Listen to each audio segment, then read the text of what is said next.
Hello and welcome to the Mason Cable News Show. I hope everyone has had a great weekend. My name is Brandyn Fragosa. And I'm Grace Belisle. This past Wednesday, President Washington held a town hall at the Hub Ballroom at the Fairfax campus. The event lasted over an hour and featured questions from the live in-person audience. I was there to cover the event and had the opportunity to interview some of those in attendance. Look, again, these are complex issues. It's not as easy as just saying, don't support this, don't support that. We are a diverse community. What you don't want to support, somebody else needs for their nourishment and enlightenment. And that's the reality of being a large and complex place, right? This is not an issue of whether you agree or disagree on it. It is just plain fact. If you don't want those companies involved with Mason, it is extraordinarily easy to stop it. You have agency. Don't take jobs there. Don't apply there. I want to know what we're going to do going forward, because there is quite a bit of unrest on campus. Sure. I see it both in my classes and I see it out on the streets. I interviewed some students who attended the event to share their thoughts on the town hall meeting and how they think it went. Fourth Estate showed up, me and some of my editors were there, we had our cameras and we were recording and transcribing the whole thing. And I tried to time the response time for everybody and I just couldn't, because it went from asking a question to, more giving speeches, and then it turned into shouting and yelling and talking over each other. Both the students and Greg Washington were really tense, and that was on ours, and we're gonna have to spend some extra time trying to recap this properly because of all the stuff that was said in that time. I think that the subject matter that most questions were referring to is very emotionally charged, and I think that because of that, the people asking the questions were also emotionally charged. So Greg Washington runs a public university, and he can't necessarily answer every single question to be expected to the point where he can change it or affect it just by himself. There's people like the Board of Visitors, and there's different people on the board who oversee specific areas like tuition, mental health, and such.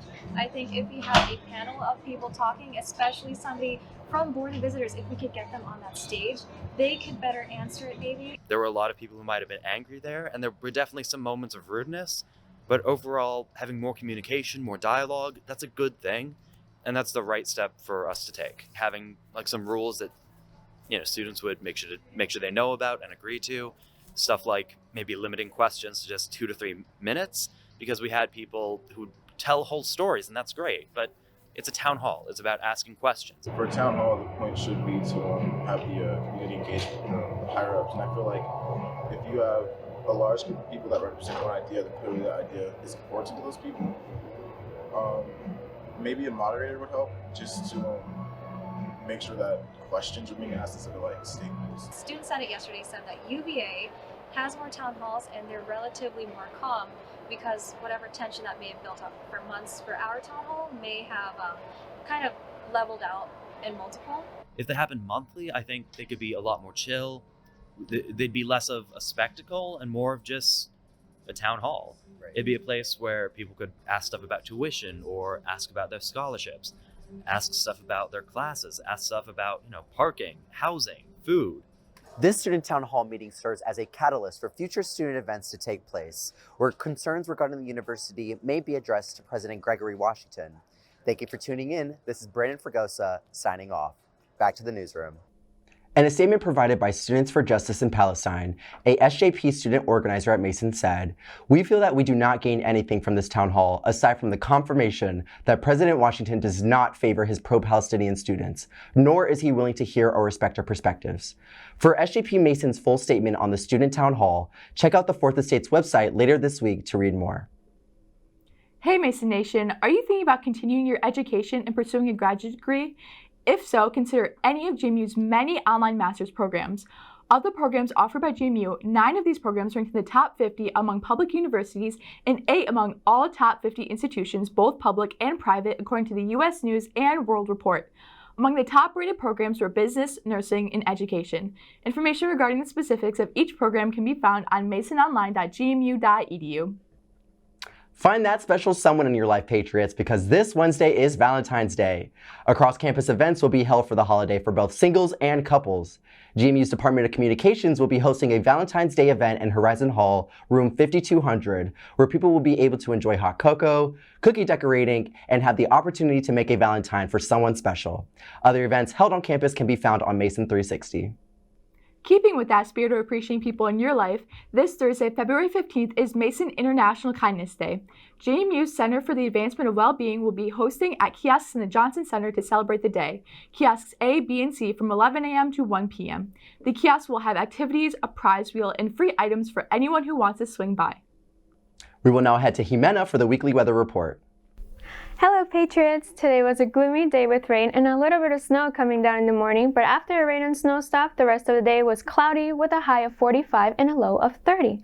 Tomorrow, for Valentine's Day, it will be completely different with a sunny sky of high of 44 and a low of 27. And then on Thursday, it will be partly sunny with a high of 51 before dropping to a low of 34 in the evening. Friday, it will be mostly sunny day and will have a high of 47 with a low of 32. The weekend will start off with a 30% chance of rain and a little bit of snow before 1 p.m. But the rest of the day will be seen sunny with sunny skies. The high will be 44 and the low would be 25. And Sunday, it will be and the end of the weekend with a sunny having a high of 45 and a low of 28. Finally, on President's Day, the forecast will be partly cloudy skies and a high of 53 and a low of 29. That's all for this week's weather. Have an amazing week, Patriots. Thank you, Ximena. We will now head over to Ali to cover the world of sports at Mason and beyond. Thank you very much, Grace and Brandon.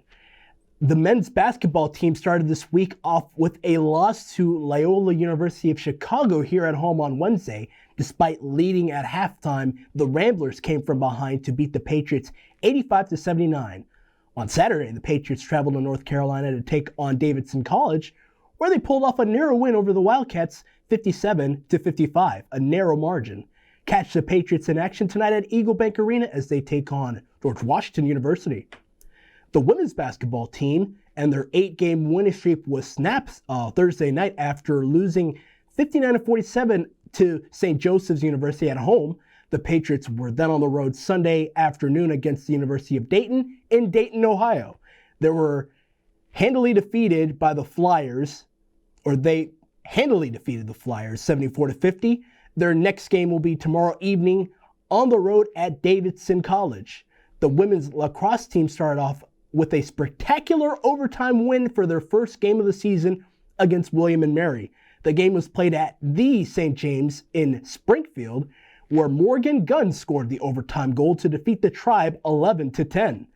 On Sunday afternoon, the Patriots hosted Radford University, where they won 16-8. Softball season's now upon us, and the Patriots headed to Spartansburg, South Carolina to take on several opponents over the weekend. Friday, they took on 2 losses to open up the season against Eastern Kentucky University and Robert Morris University. Saturday also saw another set of losses against Warford College and Eastern Kentucky. The Mason track and field team, on the other hand, spent the weekend at Liberty University in Lynchburg for the Darius Dixon Memorial Invitational. 4 Mason students got their names added on all-time records for their respective groups while in Boston the previous weekend. Both the men's and women's tennis team played the weekend. On Saturday, the women's team hit the road to visit Mary Washington University in Fredericksburg, and the men's team traveled down the road to Burke, where they met Loyola University, Maryland. The wrestling team traveled to Blacksburg on Saturday, where they faced off against Virginia Tech Hokies. Unfortunately, they were able to beat the Patriots 42-5. Sunday was Super Bowl 58, and it was held at Allegiant Stadium in Las Vegas.